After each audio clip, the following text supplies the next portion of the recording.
Why did I go to South Africa?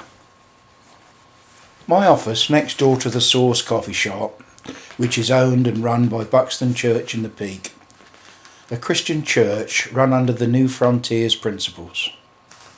It's great coffee, paninis, many other things that I've enjoyed whilst I visit there, and I've made some good friendships. One of their members approached me about sponsoring or helping to organise a grand charity ball in Buxton, something I've done on a regular basis during my life. During these meetings I spent a lot of time talking to Amanda Hewitt about their church's links in South Africa. If you go into the Source you can't fail to notice the very African flavour of the place. Very quickly it became obvious to me that this was a place that I wanted to visit, both from a personal point of view and also to see if there was any scope for the High Peak as a borough to be able to help. I'm always looking for charitable causes, and in this day and age I think we're all a little bit cynical of many charities and worry about where any money that we actually raise, where it ends up. Does much of it ever end up with the cause that we are given to? Well, this seemed like an ideal opportunity to find out firsthand about one such charitable cause. We didn't really have any detailed plans or goals, but we decided that we should put together a small team to go and take a look. At this point it is probably worth handing over to Amanda to cover a bit of the background about Buxton Church in the Peak and their links with South Africa. Okay, first of all, I'll just explain a little bit more about New Frontiers churches so that you've got a good idea of where we're coming from and don't have any strange ideas about us. I'm not a politician and not particularly good with words or public speaking, so just bear with me. Simply put, New Frontiers is a Christian church. It doesn't have any secular links or beliefs. It just believes simply what is written in the Bible, as opposed to any religious dogmas or rules. We look at ourselves as a New Testament church, simply trying to live by the teachings of the New Testament. Anyway, that was to put your mind at rest about what we do in terms of who we are. Church in the Peak started meeting in the home of Tim and Rebecca Davis in October 1997 with just 9 people and met on Sunday mornings. Over the years, the church has grown, and in January 2005, the church bought what was the old Mosaic Cafe Bar on Terrace Road and turned it into the Source, a coffee shop base in which to house the church offices, debt advice and counselling works, and also to make the church available to the town. We run a youth group, kids club, schools work and lots of other activities, and meet each Sunday morning in Buxton Community School in their dining room, and now gather well over 100 each week. One of the young people from the church decided to do a year out in South Africa, part of which was in Clarens working in the school there. We took an offering to help the school, and people responded so well that the school was able to build a new classroom. Over the following year, we gave a couple of times to the church, and Tim and Becky were invited over to see the work that was being done out there.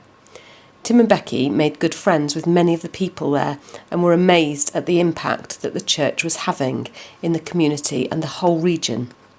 The visit tied in with our purchase of the Source and shaped the vision to be one that included releasing resources of people and finances to places like Clarens.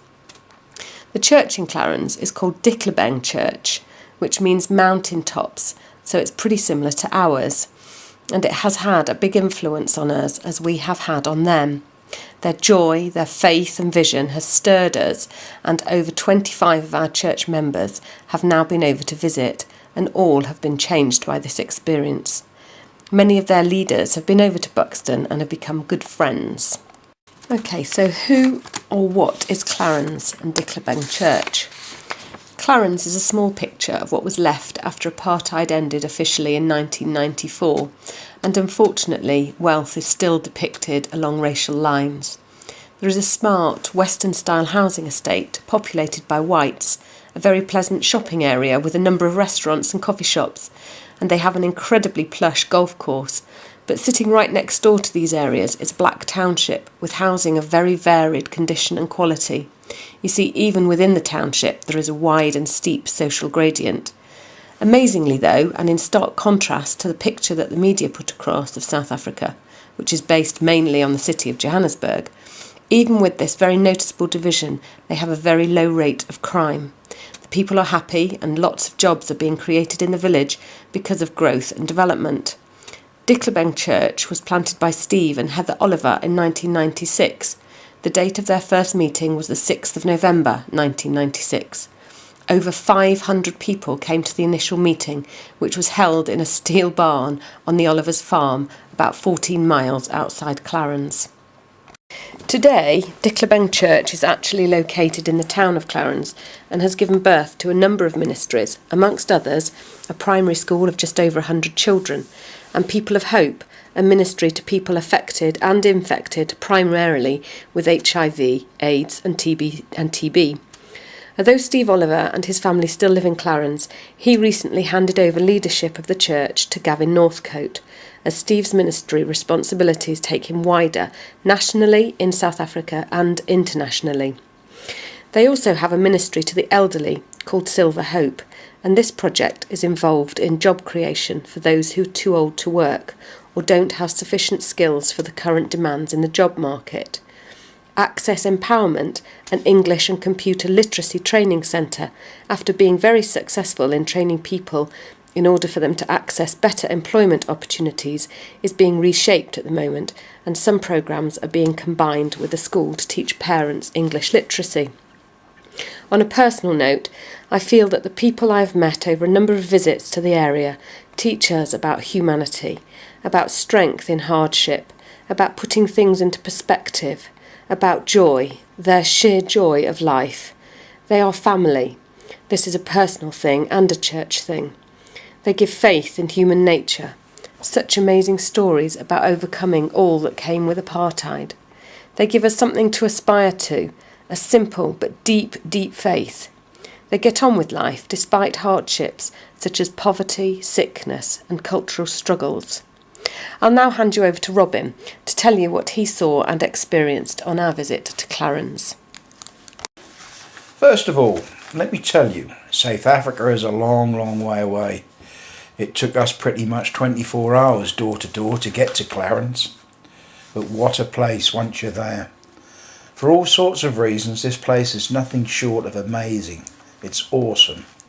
The first thing that strikes you as you drive into the valley is its beauty. Absolutely stunning scenery. So much colour. We stayed on Steve and Heather Oliver's farm, and this was the view from our bedroom. It would be easy to see this as another example of the rich white population lording it over the blacks. But Steve gave up a highly successful business in Cape Town to come to this small town to plant a Christian church. And as I hope you will see as through this talk, he and his Christian beliefs have had a huge and positive impact on the town. So our first full day in Clarens was a Sunday, and we attended the Dicklebeng Church. This building was built by themselves and with money provided in no small proportions by Buxton Church in the Peak. As you might imagine, the service was a very colourful affair and had an addictive quality to it, and you just couldn't help but smile, sing, dance. No, there will be no pictures of me dancing and singing.